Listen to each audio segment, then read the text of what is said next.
السلام علیکم ورحمۃ اللہ وبرکاتہ۔ بچوں، میں آپ کی اردو کی ٹیچر ہوں مس عظمیٰ۔ کیسے ہیں آپ سب؟ امید ہے کہ آپ لوگ خیریت سے ہوں گے۔ بچوں، آج دن ہے سوموار اور تاریخ ہے 26 اپریل 2021۔ بچوں، ہمارا آج کا عنوان ہے سبق نمبر 3 اپنی مدد آپ۔ اس کی ہم پڑھائی کریں گے صفحہ نمبر 22 اور 23 کی۔ بچوں، کل ہم نے پیج نمبر 21 اور 22 کی ریڈنگ کی تھی۔ آج ہم کریں گے پیج نمبر 22 کی ریڈنگ ہاف کی، ٹھیک ہے۔ یہ بات سن کر چوزے سہم گئے اور جیسے ہی مرغی واپس آئی تو چوں چوں کرتے اچھلنے لگے اور ساری بات بتا دی۔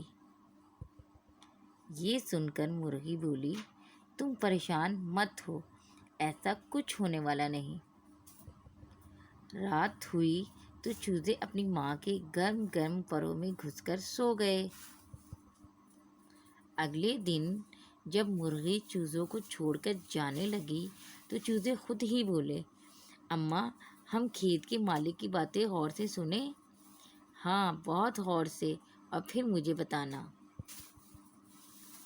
کچھ دیر بعد کھیت کا مالک وہاں پہنچ گیا اور بہت دیر تک اپنے رشتے داروں کا انتظار کرتا رہا، لیکن ان کا دور دور تک کوئی نشان نہیں تھا۔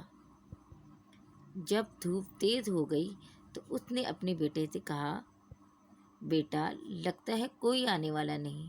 تم ایسے کرو کہ 2 درانتیاں تیز کروا کے تیار کر رکھو، کل ہم اپنا کھیت خود ہی کاٹیں گے۔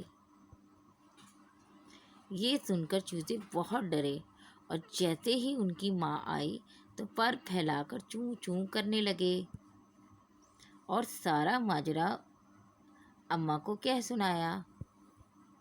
یہ باتیں سن کر مرغی بولی، ہاں بچوں، اب ہمیں یہاں سے چلے جانا چاہیے۔ مجھے یقین ہے کہ یہ کھیت اب کل ضرور کٹ جائے گا۔ جو آدمی اپنا کام آپ کرنے کے لیے تیار ہوتا ہے وہ کام ضرور انجام پاتا ہے۔ یہ کہہ کر وہ اسی وقت اپنے چوزوں کو وہاں سے لے کر دوسری جگہ چلی گئی۔